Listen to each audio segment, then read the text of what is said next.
and Behavioral Science. She's in the Division of Community Behavioral Health, and she has three main roles. She's the division's Associate Director and the Director of Implementation Science Research and the Director of Team Science. She's worked in the substance use disorder field in New Mexico since 2008 with a focus on health services research and implementation science. She served as the principal investigator with funding from NIH, from National Institute of Drug Abuse, from SAMHSA, Agency for Healthcare Research and Quality. Her research includes examining the impact of participating in ECHO, which is the extension for community healthcare outcomes, but we all really know it as ECHO, on the expansion of buprenorphine treatment in rural primary care. A paper she published, I want to say, is just fantastic on that. And we will make sure that the link to that paper is in the chat or on our site. Dr. Salvador is the principal investigator for the New Mexico State's Opioid Response Grant Series, first funded in 2017, and 3 subsequent related grants with over $50 million in funding to address prevention, treatment, recovery, and harm reduction services for opioid and stimulant use disorders. I am not as familiar, and I don't know Dr. Salvador as well as I want to, but I'm very excited to have her here and have her in our orbit. Thank you for coming. Thank you. Thanks for that introduction. I couldn't have written it better myself. Anyway, are you guys ready for me to begin? All right. So yeah, thanks for having me. I'm happy to share about what I do and really what I have done on the State Opioid Response Grant. So this series, I'm going to do a little bit of an overview and then kind of shift into some specific details. But the series started in 2017 and it's had 4 iterations to date. And during, well, hold on, let me go to the next screen. All right. And during that time period, I have been the project director. I'm still the project director, but every kind of iteration, it shifts to having new partners at the state. So I'm always doing this either with somebody in kind, in sharing part of that role. The role of project director is 100%. It's a full-time FTE. So I always do it in partnership with somebody at the state, and SAMHSA has allowed us to have up to 2 or 3, currently it's 2 people share that role. We used to try to split it between 4 or 5, and they said we can't do that anymore. So the overview right now, the State Opioid Response Series, which started with something called State Targeted Response, they're primarily aimed at addressing opioid use disorder in New Mexico. They're all focused on New Mexico, but primarily it's opioid use disorder. In 2020, they expanded it to include stimulant use disorder, but I would still say New Mexico and probably most states nationally, that's a lower emphasis, primarily because the original emphasis of the grant on OUD and also the lack of having those medications that we can easily, kind of get out there. But it is something that can be funded if you're doing those FDA approved sort of evidence-based practices for stimulant. The grant requires you to work in areas of prevention, treatment, harm reduction, and recovery. So you can't just choose what you want to do. You have to choose something in these kind of that buffet of treatment so that you have a well-rounded kind of program and you're expanding the areas where you have gaps. Again, it's ranged from about $5 million a year to $11 million, and every once in a while we get another supplement depending on our ranking for opioid use disorder. Currently, for the SOAR 4 grant, which will be starting in October of this year and go for 3 years, we have $11 million per year in our state. The grants have been 2 years, but now they're going to be 3 because a lot of states, including us, complaining that, the amount of reporting and reissuing these things and having to do it, it takes away a lot of time that we could just be working on the project. And it's funded by SAMHSA. Applicants for the grant, you have to be either a tribal group, which is the second bullet, and you can apply for something called the Tribal Opioid Response, and we have several of them in New Mexico, or the Single State Authority for Substance Use Disorder Treatment, and that in our state is the New Mexico Behavioral Health Services Division. So this is money from SAMHSA to go to states, to that particular agency, to be able to treat it. If you're not that agency, but you're another state agency, I believe you can have a letter from them, like if you're DOH or something, but that's the way we do it in our state. And again, I mentioned the project director. They're 100% project director, 100% full-time FTE for a project coordinator and a data person. So those are required positions on the grant. So it's a really big grant, and the funds are, just as a side note, they're already determined in advance. So you ask for the full amount, and they're determined based on population, and then a little bit extra for needs. So states like California, I think it's like 40 million. So they're huge projects. This is again just the Human Services Department where BHSD is. This is their logo. And it's really focused on implementation. So this is not a research grant per se, but I will get into some of the aspects that can be woven in. But the idea is to address opioid use disorder using things that are evidence-based, any kind of programs or services that can be adapted, or in the recent iteration, they can be community-defined evidence-based practices. So those are some of the ways that it varies from that, but primarily it's not to find out what might work. They want to address this problem, and that's the focus of it. We have to submit a needs assessment and a strategic plan every time we apply for the grant, talking about what we've done, what the current needs are in the state, kind of epidemiology and everything. We have a lot of needs, so that gives us a lot of flexibility. But then you have to align it with exactly what you're going to implement in the grant to address those gaps. You don't have to address all of them, but you do have to submit a plan. And then there's a requirement for some basic data. But there's a lot of process data for things related to prevention and harm reduction, which is primarily naloxone for opioid use disorder.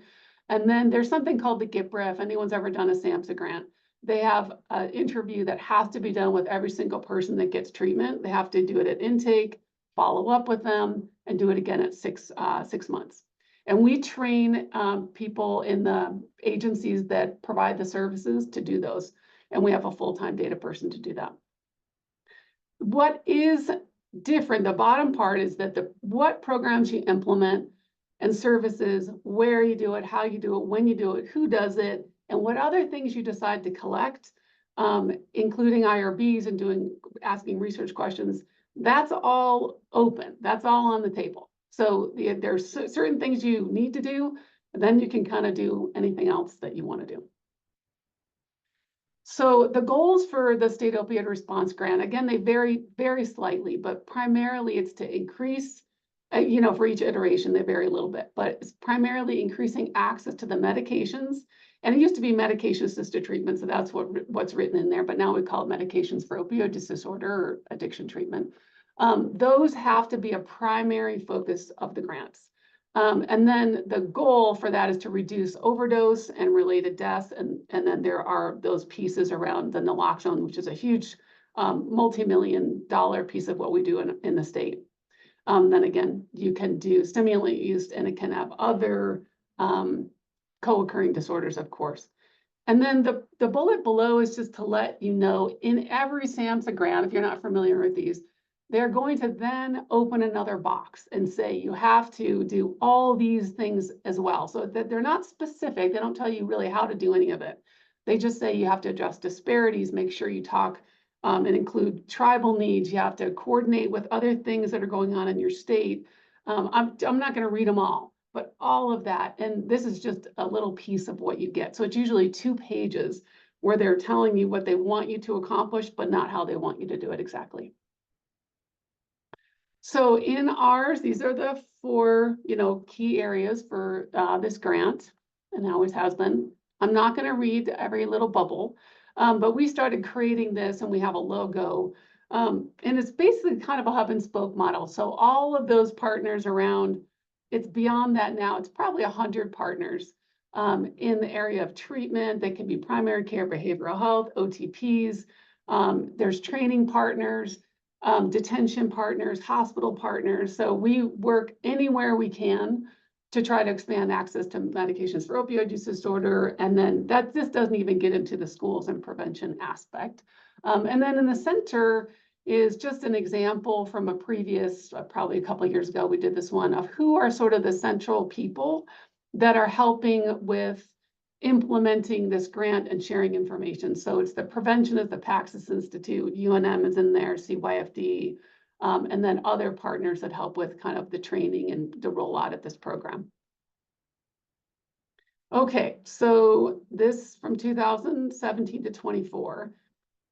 So this in prevention, we do something called the PACS Good Behavior Game. I'm not going to get too much into it. They're switching it a little bit up in the new SOAR 4 grant, but it's been a school-based elementary and middle school program that helps to build self-regulation skills among youth. It's been linked to reducing opioid use disorder and other kind of substance use disorders. So that's we've been implementing this since I think prior to 2017, actually, and other funding at the state. So this has been going on for a long time. It'll certainly continue in SOAR 4, but they're going to be pivoting to some called community-defined evidence practices. Harm reduction is primarily naloxone. So we buy about 1 million or more, usually when there's money left over at the end of a grant series, a lot of it goes to purchase of naloxone. We usually do the Narcan spray, but we also buy it for injectable so that it can be titrated in different scenarios. Bernie Living is our lead trainer, and he's been working for a long time in this area, and he's been working with the state on projects like this, including the prescription drug overdose program, for a long time, probably 15 years or so. We also work with LEDI, the Law Enforcement Training Institute. So they do peer-to-peer training with officers and law enforcement on Narcan. And then there's a website called A Dose of Reality. So if anybody ever wants to get Narcan or get training on Narcan for any agency, any place, any hospital, UNM, you just go to there, click on a button, and you can get that. So that's some of our data of how much naloxone has been distributed and reversals to date. And we only track reversals related to the Narcan purchased under this grant. That's Bernie, that's our lead trainer, harm reduction. And then in prevention, one of the other things we do besides the primary kind of elementary and middle school prevention is the media campaign and PR. So this is a lot of things that will come out on TV or radio and movie theaters, billboards, social media, etc. And I'll go through what they have a little bit. So this is kind of the main website. It's run by a group called PK Public Relations, and they've been working with the state for a long time as well. So on this, you see a map to get treatment. This is what we refer people. If you go there, you can click a button and you put in your zip code or click in a county, and it'll tell you every place in the county that we're aware of that provides medications for opioid use disorder treatment. So this is another, some of the things around naloxone that's on the website. If you want to get it, you want to get training, gives you the numbers. And then again, this is the treatment. This is things for providers as well. So it's a lot of videos. There's a lot of, they have something called like it's a telenovela on opioids. So they have in Spanish, they have stuff on here for Pueblo and Native American communities as well. So feel free to go check out A Dose of Reality. And then in treatment and recovery, our main focus, again, is expanding MOUD treatment, through training and support to these different agencies. Let me move my thing. So it's primary care, hospitals, detention, behavioral health primarily. Two of these programs that UNM, that I really kind of developed with UNM in concert with our clinical partners, of which there are many, is the MOED ECHO. And that was first started under the Agency for Healthcare Research and Quality research grant to develop something that would address barriers to starting this treatment in rural primary care settings. So that's that one, and that continues under SOAR, and I'll get to that later. We also to start up funding. So SOAR itself will reach out to agencies that might be interested in doing it, and I'll show you some examples, but they maybe need to hire a therapist, or they want to hire a prescriber. They don't have that. They need something else to make it work. The funding under SOAR has been given to those agencies. They track it, report it to start services. Then we also have the Bridge program. So that is modeled, if you're familiar with the California Bridge program. So it's focused on getting hospitals, primarily the emergency department, but we work in labor and delivery and women's health and other sections of the hospital as well, to train them to identify and actually treat opioid use disorder using buprenorphine, and then usually hiring a peer, giving them naloxone, and getting them linked to some of the community providers, that a lot of them that have been funded under the SOAR or supported under the ECHO program. SOAR funds agencies, so again, to either start or expand it. That's what the SOAR dollars can use. And then we're going to be expanding it through telemedicine and all the DOH public health offices, and some really intensive, it's called community anchor programs on the next grant, which is going to be, if people are leaving an emergency department, they would get linked to a few community anchors that are funded under SOAR that provide intensive treatment for folks that have been using the services of the emergency department frequently. Recovery services are mainly peer support, worker training, and placement of peers in a lot of agencies, hospitals, detention centers, primary care, any place that might. That's a big part of what we do with peers, is training and then trying to place peers. And we have a person that we fund as a support person in the grant. She works primarily with the Bridge program, but her name is Sally Wade, and she helps people learn how to have a peer be a sustainable part of their hospital program or something else after SOAR funding. So that's that piece. Then we do a lot, and this is kind of focused down, but in the original 2017, focusing on workforce training was a really huge part of SOAR. There's still a lot of stigma, there still is, but there was even more so 6 years ago. So a big part of what we've done is built up a whole series of kind of infrastructure in our state for training workforce and supporting workforce. So besides the two I mentioned, which are the MOED ECHO and the Bridge, which is number 4 in here, we also have this ASAP didactic. So it's ASAP after UNM's ASAP. It's that place. Dr. Larissa Lindsay runs that in the English version, and it's really focused on the therapies and kind of working with persons with substance use disorder generally. Dr. Jose Kanaka and a colleague is from, I think it was Honduras, is going to be doing this series in Spanish, and it was started by Dr. Fernandez in Spanish. So we have both of those series coming up. Wow, I have a giant pigeon trying to get into my office. Sorry. We also support Project ECHO.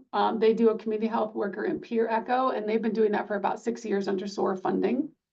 And then we have a lot of other trainings, and this is where people sometimes have reached out to me and say, I do a training on this, I do a training on LGBTQ, or something focused on pregnant and postpartum women.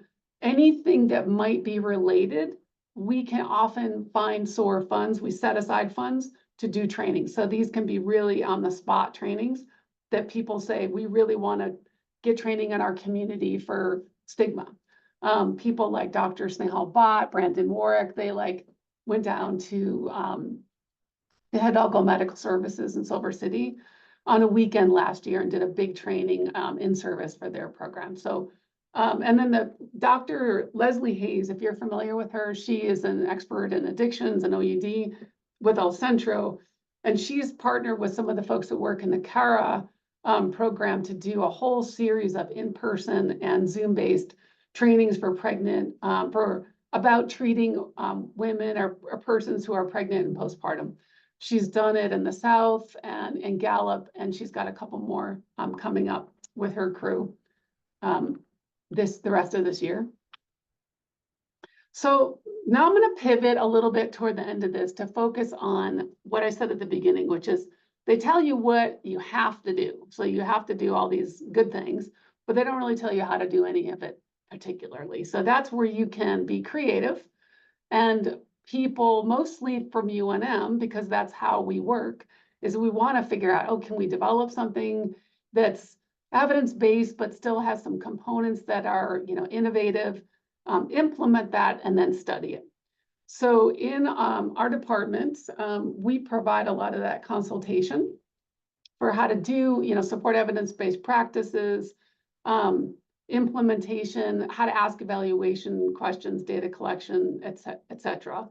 And in our role with the state, we use that to help them determine some of the things that they might want to do and why that might be helpful. So we have a lot of expertise at UNM and actually in a lot of our partner agencies, which I'll get to later, Presbyterian, El Centro, and we make a lot of pitches for what might be a really useful thing to address opioid use disorder in our state. Oops, sorry. Okay, I think that was correct. The first example I'm going to get into is this low barrier. There's I think I have 4 or 5 examples. The low barrier MOED treatment program. So this was a program that was started, I think about 3.5 or 4 years ago with the Mountain Center up in Espanola, if you guys are familiar with the Mountain Center.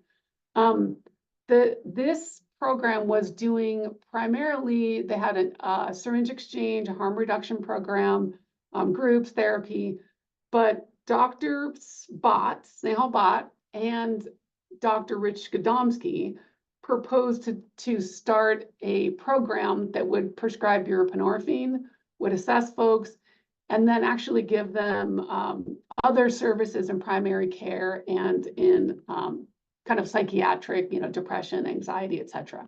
So this was a big lift, I will say, for this program.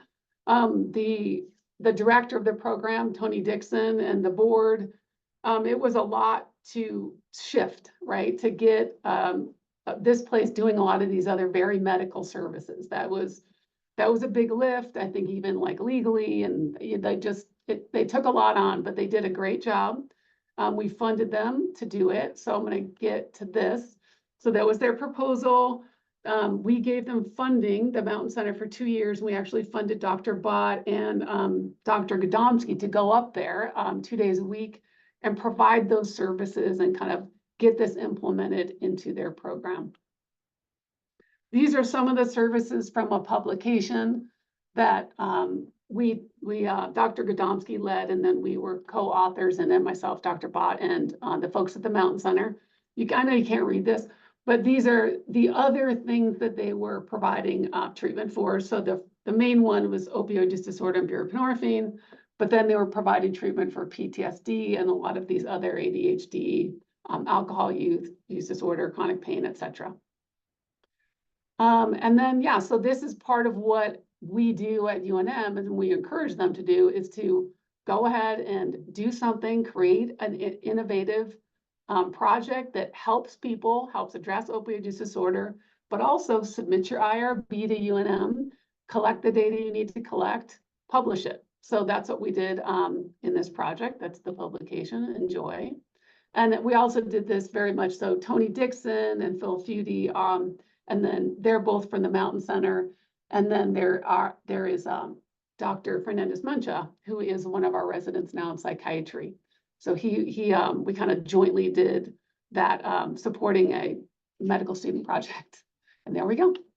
The second one is naloxone. So distributing naloxone is a required part of the project. So we worked with Joanna Katzman, who had some ideas for things she wanted to do and learn about the impact of. So we did a couple different things. One was, I'm going to go to the next one. So Dr. Katzman and team, she wanted to look at take-home naloxone and who kind of did this reversal. So she had this larger study that's this piece here, which is looking at 395 people at the ASAP clinic and who was performing overdoses. This was a quantitative study. Then we took it and we did training, for all these OTPs in the state, and did focus groups and said, why are some of these OTPs not distributing the naloxone? What are the barriers? Again, IRB, and published on some of those challenges in terms of what they found were issues in distributing and barriers. A lot of it was regulatory misunderstandings of regulatory limitations on storing naloxone and who could distribute naloxone. Then we also did interviews specifically with the ASAP OTP with people that had reversed overdose. And we wanted to know, why did you reverse one person? Why did you reverse, 5 people or 10 people? And then folks that never used the naloxone at all and came back. And then we, found some of the reasons why people would or wouldn't be engaged in those social networks, kind of feeling of their kind of channels to support family and friends and that kind of sense of ownership of their community. That's some of the stuff that we published in this one, and it was led by Miria Kano, who's now, I think, at Denver. The Bridge program is our hospital-based program.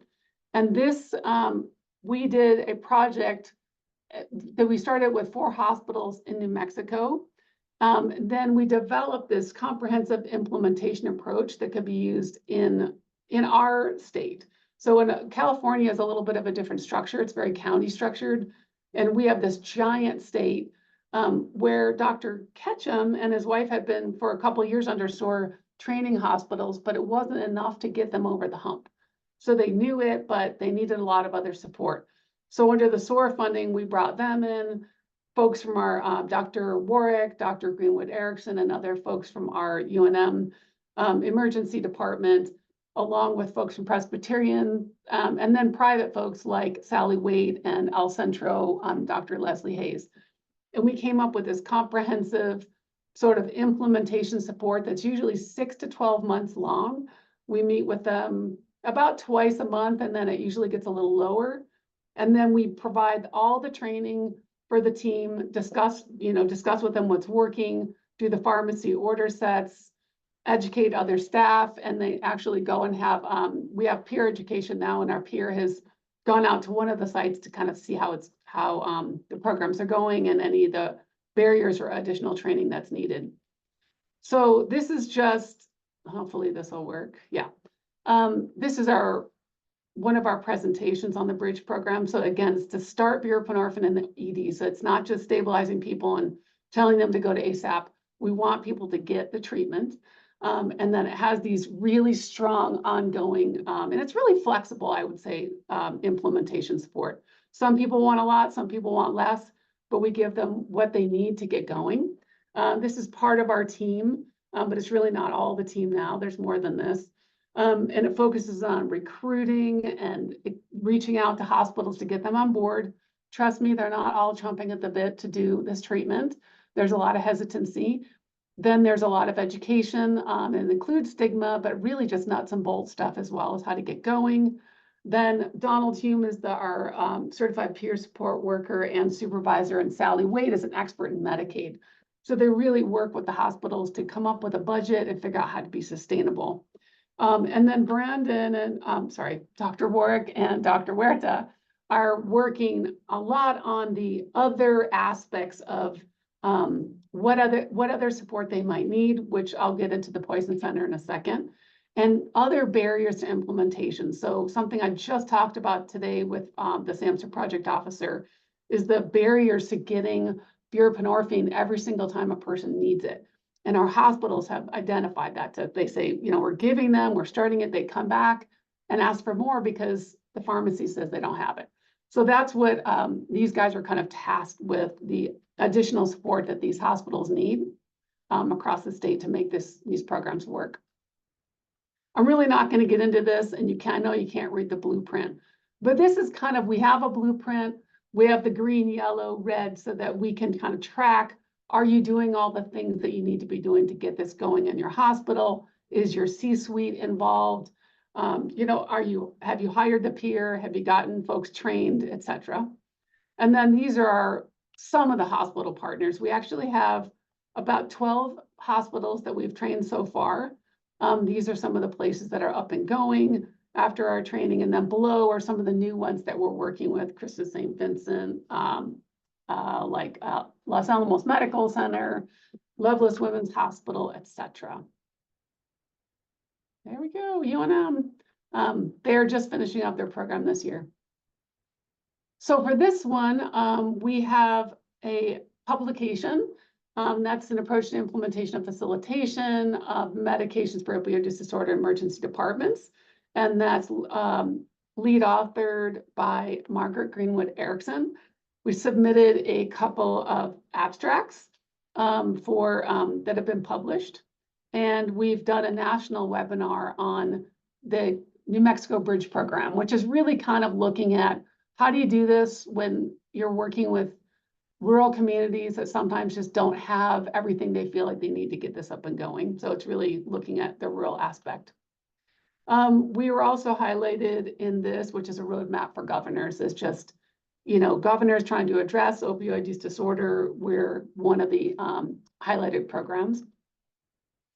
The Poison Center is something that we have developed here related to the Bridge program. It started off by saying, well, if we train the hospitals how to do this, what if they need something at 2 o'clock in the morning on Saturday? So Dr. Ketchum, Dr. Warwick worked really closely to use some of the SOAR funding to train all of the pharmacists. At the time, it was in the data waiver, but they trained them all in buprenorphine so that they can be available 24/7 to answer questions primarily from the hospitals, but it's open to all hospitals. And frankly, it's not a secret number, it's just the Poison Center number. So really anybody can call at this point, but the idea is for supporting providers to know that anytime they can call and get help. And if they don't have somebody answer the question, if it's too complicated, Dr. Ketchum, Dr. Warwick, and Dr. Huerta are 24/7 backup. So they switch who's ever on call. So if somebody has a complicated question, we just don't want people, as part of implementation, is that we don't want people to feel like they're ever cut off, or else they won't probably, have the courage to start this at 2 o'clock in the morning. And then he's presented on some of that at the, it was in Montreal at the North American Congress of Clinical Toxicology. And the long-term goal is really to kind of build in this program with support from the New Mexico legislature. So the MOUD ECHO, I think this is my last one, but this is kind of in reverse. So like I mentioned at the beginning, this is a program that myself, Dr. Bott, Dr. Jacobson, and Dr. Lindsay developed to, respond to this Agency for Healthcare Research and Quality, a notice of funding opportunity that was really specific to rural primary care. So we developed this ECHO, we got this up and going, but then we got it sustained through the SOAR grant. So after, at the end of it, usually these things, they just dry up. You have to find a home. And SOAR is a home for keeping this going. And this is just our website. We actually have our own website that is much more functional, so that people can join. And then this is our results from that study that just showed all those little boxes are just showing that joining, the more sessions that you attended for ECHO, the more likely you were to get your training or any kind of that aspect, whatever was data waiver or the MAID Act, starting to prescribe it and adding new patients onto your panel. So it was positively associated with all of it. These are the publications related to that project, and fingers crossed, I'm gonna get funded for an R01. We'll see. Yeah, and then here's just one of the stories that ARC did to highlight this program. So in summary, this is the last slide. The SOAR series of grants addresses all those aspects of opioid use disorder and now stimulant.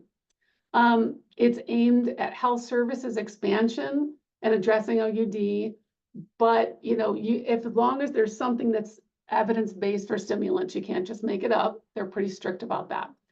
And then you get to decide, when I say when I say they don't tell the states what to do. So that's where there can be ideas for something that might be a good fit to address it. It's a good fit for innovative implementation approaches to address OUD. So things like the low barrier model that I showed you before at the Mountain Center, the Bridge program, developing something like an MOUD ECHO, anything else. We've actually started the judicial echo that I did earlier on with Dr. Bott and Jacobson, and now Dr. Warwick and others have taken that over, working with our judges and justices and drug court programs to educate them about OUD. The research aspect, so I think just for this presentation and for UNM, you can embed research into services projects to develop, implement, and examine something. It just can't be the be all end all of the study. That's not what SAMHSA needs to report back up to their bosses. So you have to do what they need to have done. Then on top of that, ask any questions you want. And I've only highlighted some, but we've had like other researchers from family medicine do the same thing. So you can definitely distribute naloxone and ask some really interesting questions along the way.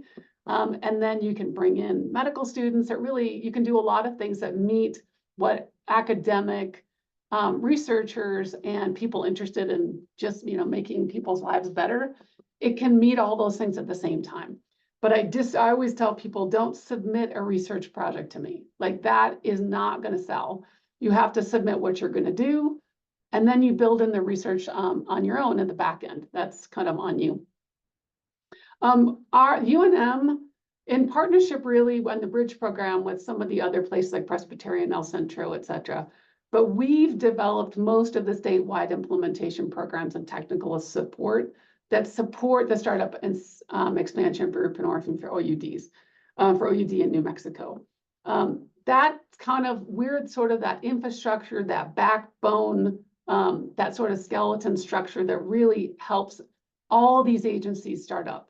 If they don't have a place to go to ask questions, to get more information, they can even email me directly, and I link them to people to have conversations offline. We go out and jump in, because that's the first thing that I've noticed in doing these programs, is that places will say, well, we don't have what we need. We weren't trained in that. That's not going to work here. And that's where we step in and say, well, what do you need?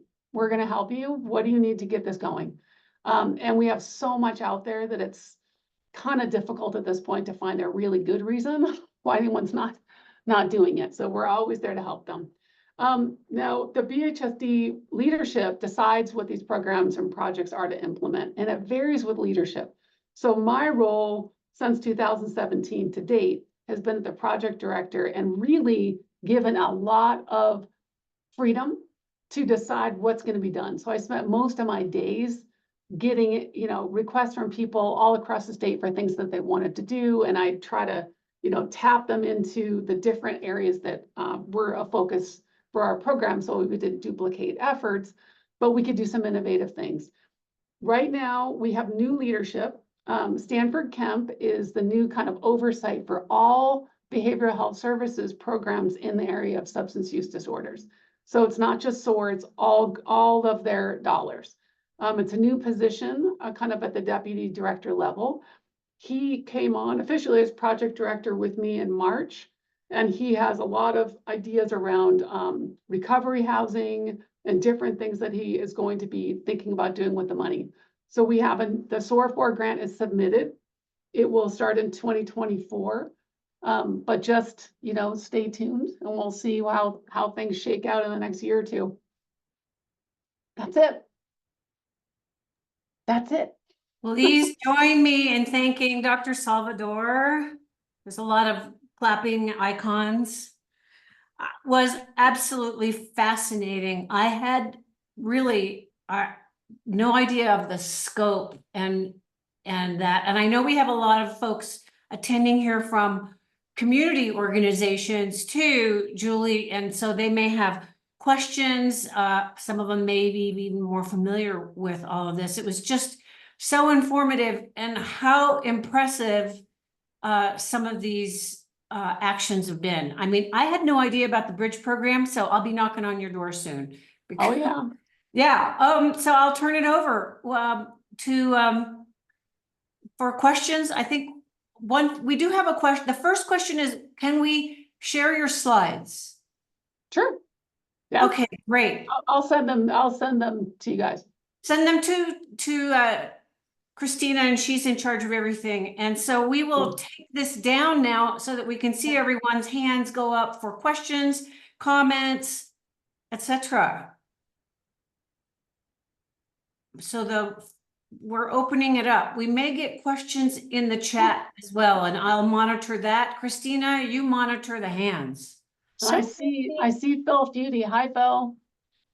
I see we do. Were you here to see yourself, Phil? Excuse me. Yes, I was. Good. And I see Dr. Bakareva has her hand raised. Yeah, thank you. Julie, thank you. Amazing presentation. I share Kim's sentiments. It was very helpful to kind of hear from you as a leader, like, again, we reach how many populations you are engaging across the state. Fantastic work. Can you speak a little bit about like the process? So if somebody who hasn't been yet working with state opioid response, like when do we need to start reaching out? Is there like, what's the timeline? Those usually go in by June 1st, right? Like to start. Well, it's interesting. So yeah, interesting you ask. I feel like we've talked about this, but it's good to share it with everybody. But it really depends on the year and the leadership. So when we first did it, which is not the way it is now, it was very much of you have like basically 6 weeks to submit these grants. So you kind of put out what you're going to do, but you don't really have time to find the $11 million worth of your partners. You simply don't. It's not like you're working with one agency and you can get a letter of support. So in the first iteration, we did kind of an RFA process where we sent stuff, sent out an RFA saying, these are the goals we need to meet in this grant. Do you want to partner with us? And we've done some iterations of that over time. I think less so in the areas of prevention and naloxone, more so in the areas of treatment. And this next iteration, that's going to be, again, I think it's the process that's going to be out there. So there will be RFAs going out. Now, I know what we've already submitted. So in SOAR 4 right now, there's a lot in terms of regional naloxone distribution. There's a lot in terms of recovery housing, telehealth and IOP, like expanding MED programs and IOP.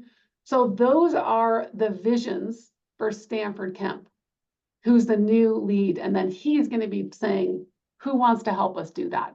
So I got an email today, just as an aside note, someone said, hey, what about working with adolescents? And I emailed the person back and said, that is a huge focus in the SOAR 4. So that's the kind of thing that if somebody says, we have an RFA, we need to find people that are going to help expand MOUD access for 16 and older, because that's a population that often gets missed. And so this grant cycle, SOAR 4, SAMHSA said that's a priority for us. So those are the kinds of things you put that out, people with those expertise can respond.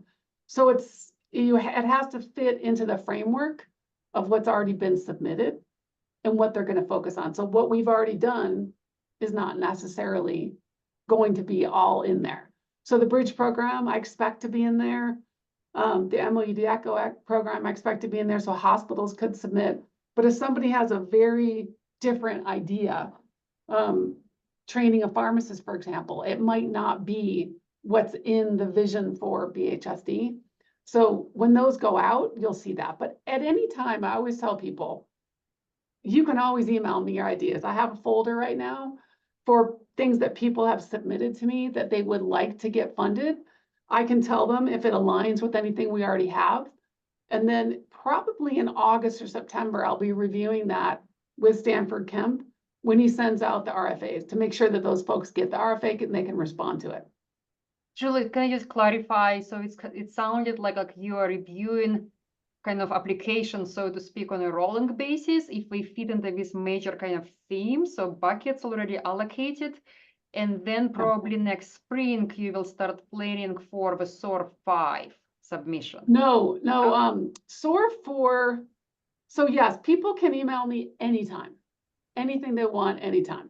But what I'm saying is that we submitted July 1 but we actually submitted it a few days before, for SOAR 4. SOAR 4 is a 3-year grant. So we already have the outline for the types of things that we need to address based on the needs assessment, what we've already done, and what are still gaps. So based on that process right now, one of the areas of focus is going to be recovery and recovery housing. So that's something that wasn't the focus in previous grant years.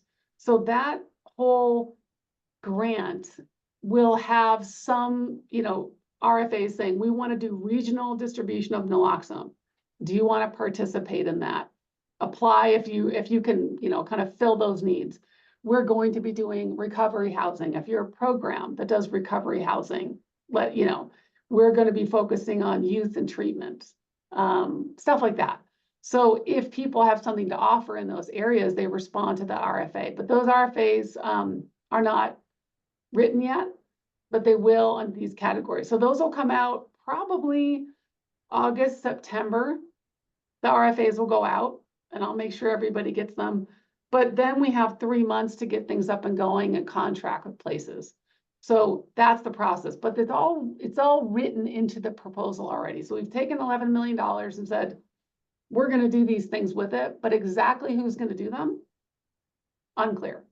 But what I can say is that probably, like, back to what I was presenting on earlier, is somebody could say, I want to do an education program like an ECHO, right? So we have that's been going for a while, but no one's going to say, I want to do all this research about the ECHO. Like, that is something you do on your own. Well, the implementation component of this is what makes it so astounding, and that's how we really reach people. We have a question in the chat. How are these funds related to the Attorney General lawsuit allocation agreement funds?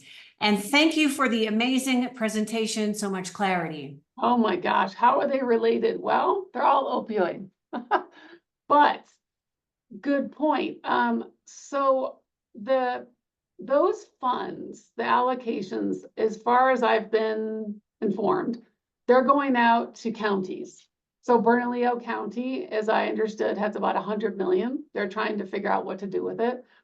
I've been linked up with Rio Arriba County, Doñana County, and actually Isleta Pueblo.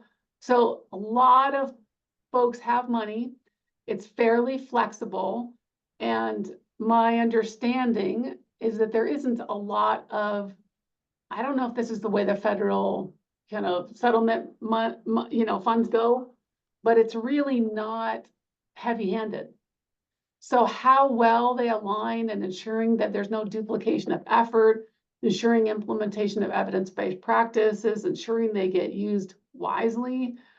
I don't have any authority in that, but I do reach out to places and give them a sense of what I just gave to you, which is all the things that we do, with a lot more emphasis on these are the ways that you can get support from us that's already ongoing. So don't waste your time. So I always say to people, if you want to start doing medication-assisted, medications for opioid use disorder treatment, we already have people that we're funding to do that. So don't reinvent that wheel. Use our resources, get that done, and then figure out what's a gap in your community, something very specific. So yeah, exactly. Thanks, Brian. So yeah, I actually have been considering doing a webinar sort of like this, but again, less on the research and more just on the services, so that everybody across the whole state can know what we do, what we offer. If they have a hospital, they don't need to reinvent the wheel, just reach out to the Bridge program. So that's how I hope to align those dollars, give them what I have. That sounds great, Julie. Yeah. Do we have any other questions? Because I have one tiny one.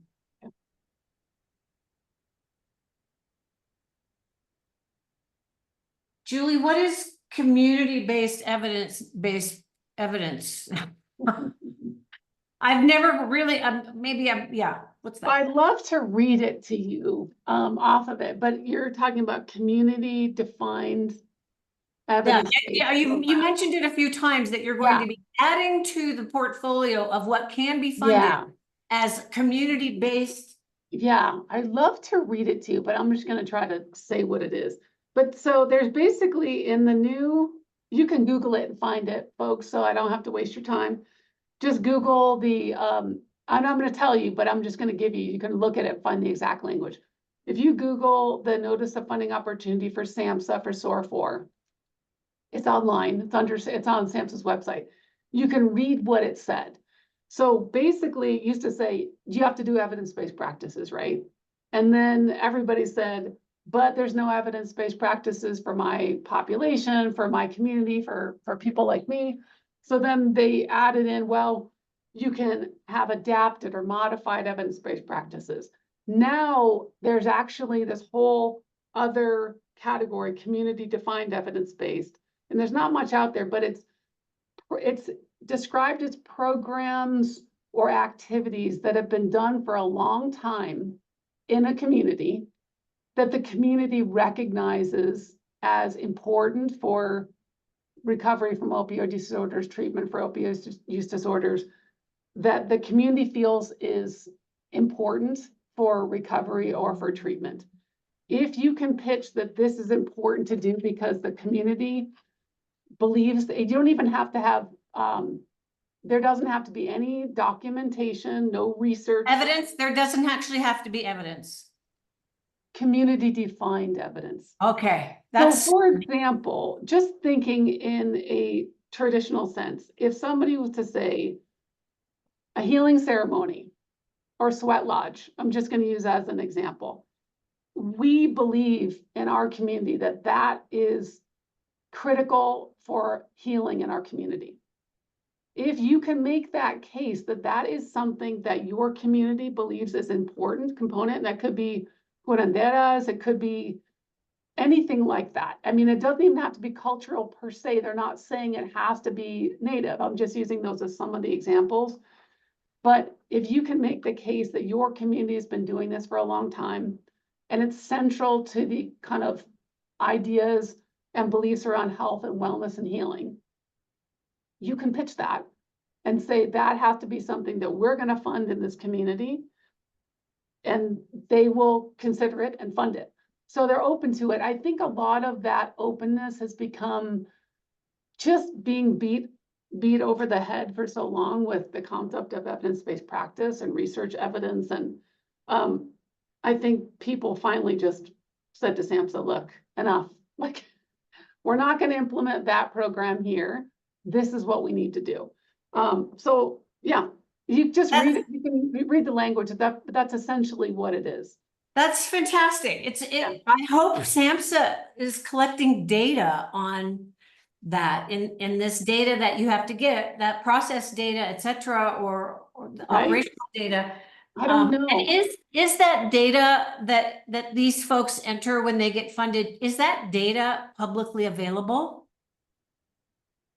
Good point. I don't know if that's publicly available. It's the GIPRA is the Government Performance Reporting, I think, Results Act, I think is what it is, GPRA. That's this interview that's required for everybody going and getting treatment using. So it's not prevention or harm reduction, but it's the treatment piece.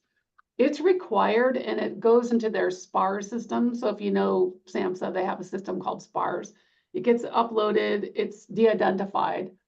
But I don't know how, that's a database that could be obtained. I think you'd have to ask SAMHSA. I've never had that question before, but it would be very interesting because technically the programs that you were just talking about would be required to do a GIPRA, but I imagine you could probably get around it if a community said that's not culturally appropriate. That's not a part of how we do this, but I don't know.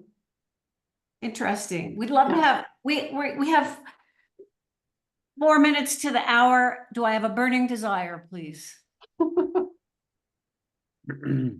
Well, reach out to me, offline if anybody has any other questions or, wants to get more information about anything that I talked about today. We're so grateful, Julie, and we welcome you into the Southwest Clinical Trials Network family. Yay, it's nice to All be. right. Bye-bye, everyone. Thanks for Bye, joining. folks. Thanks.